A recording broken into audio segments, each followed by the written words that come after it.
Syekh Abdurrahman bin Nasir As-Sa'di rahimahullah, salah satu ulama yang sangat masyhur yang sudah meninggal. Beliau ahli tafsir, ahli fikih, ahli akidah, ya, ulama besar. Beliau mengatakan wala yahillu ta'khiruha. Ya, ini disebutkan dalam kitab Manhajus Salikin, ya. Dan tidak pantas seseorang sengaja menerlambatkan solat, au ta'khiru ba'dhiha an waqtiha li udrin au li ghairi, atau sengaja menelambatkan sebagiannya. Ya. Baik itu ada uzur atau tidak ada uzur. Kalau ada uzur mungkin ya 1-2 kali oke. Tapi kalau rutin ini jangan. Apalagi kalau tidak ada uzur. Ya. Illa idza akharaha liyajma'aha ma ghairiha. Kecuali dia menelambatkan karena ada jamak solat. Ya. Saya duhur sama asar, maghrib sama isya. Fa innahu yajuzu li udrin min safar, karena dia boleh karena ada udur safar, au matar, atau karena hujan lebat, badai, au marad, atau sakit, au nahwiha, atau yang kira-kira mendekati udur-udur seperti ini. Dan hukumnya sudah kita sebutkan tadi, Umar bin Khattab mengatakan sengaja melambatkan termasuk dosa besar. Pelaku sholat tapi dapat dosa besar. Nah ini harus hati-hati sekali, ya. Jadi tidak boleh sama sekali menunda-nundahnya.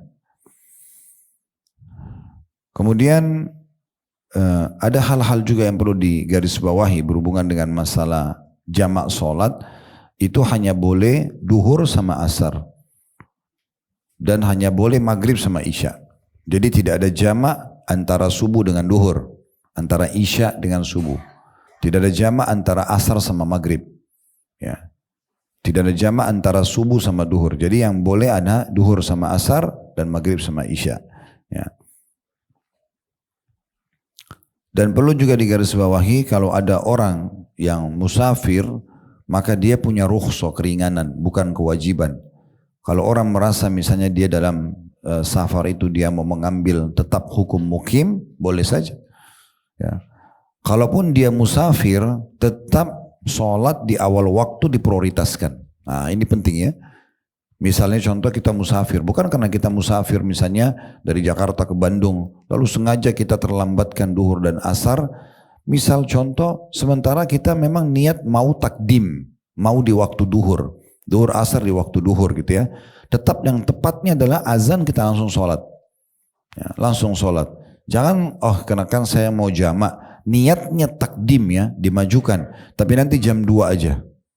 Kenapa jam 2? Ini sama dengan menelambatkan waktu sholat. Dia kehilangan keutamaan sholat di awal waktu. Ya. Dia mau terlambatkan ya sekalian dia takhir di waktu asar. Itu pun nanti di waktu asar, duhur dan asar tetap dikerjakan berurut. Duhur dulu baru asar dan tepat waktu. Tetap di awal waktu. Nah ini perlu digarisbawahi. Karena banyak orang musafir lalu dia lalai. Ya. Apalagi cuma rekreasi keluarga kadang-kadang ya, pergi berlibur, kalau kemudian justru luput dari dia banyak ibadah-ibadah, tidak ada sholat malam, tidak ada sholat duha, sholatnya terbengkalai, zikir pagi petangnya terlupakan, hizib Al-Qur'annya tidak dibaca. Ini semua kekacauan, bukannya Allah berikan nikmat malah dijaga, ya ibadah kepada Allah justru malah dia lalai gitu ya, malah dia lalai. Nah semua ini apa yang kita sampaikan tadi adalah pembukaannya, muqaddimahnya, agar nanti pada saat kami bacakan ini bisa lebih difahami. Ingat landasan hukumnya surah Al-Ma'un, surah nomor 107 tadi ayat 5 ya. Baik, sekarang di poin pertama di angka 1 tentang kesalahan yang berhubungan dengan rukun Islam adalah mengakhirkan sholat dari waktunya. Kata penulis, khususnya ketika bepergian atau begadang atau terlambat tidur yang biasanya akan membuat seseorang terlambat melaksanakan sholat subuh sampai matahari terbit. Dan ini adalah di antara sifat orang-orang munafik. Kalau dia secara sengaja ya, tentu kalau ada orang ketiduran memang betul-betul dia tidak sadar karena dia sakit, dia memang ketiduran karena capek, bangun sudah terbit matahari, itu nggak apa-apa. Ya, Nabi SAW pernah ya seperti itu dalam satu perjalanan beliau dengan seluruh pasukannya tertidur. Beliau tidak bangun kecuali karena matahari menyorotin wajah beliau SAW. Maka beliau bangunkan sahabat, suruh Bilal azan, lalu sholat sunnah fajar, lalu kemudian disuruh iqamah dan sholat subuh. Gitu ya. Tapi ini karena ada udurnya. Tapi kalau tidak ada udur, ini adalah ciri orang munafik. Mereka suka menunda-nunda sholat dan malas mengerjakannya. Dalam sebuah hadis berhubungan dengan masalah pentingnya menjaga solat dan tidak menunda-nundanya adalah tentang hadis yang disuaikan oleh Syekh Al-Albani dalam Sahihul Jami' nomor 660. Walaupun hadis ini selain masalah solat juga masuk ke masalah pentingnya seorang wanita untuk menjaga puasa Ramadannya, menjaga kesucian kemaluan, tidak selingkuh pada saat sudah berumah tangga, serta juga mentaati suaminya pada hal-hal yang ma'ruf yang tidak ada pelanggaran agama.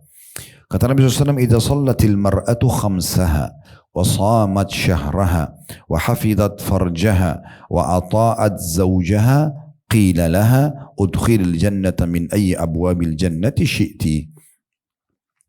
Apabila seorang perempuan telah melaksanakan sholat 5 waktunya, ini sering kami sampaikan, bahkan tidak disebutkan sholat sunnah. Jadi kalau ibu-ibu kerjakan sholat sunnah itu sudah tambahan luar biasa. Jaga saja sholat 5 waktu, on time tadi, tepat waktu, tepat baca gerakan dan tepat bacaannya.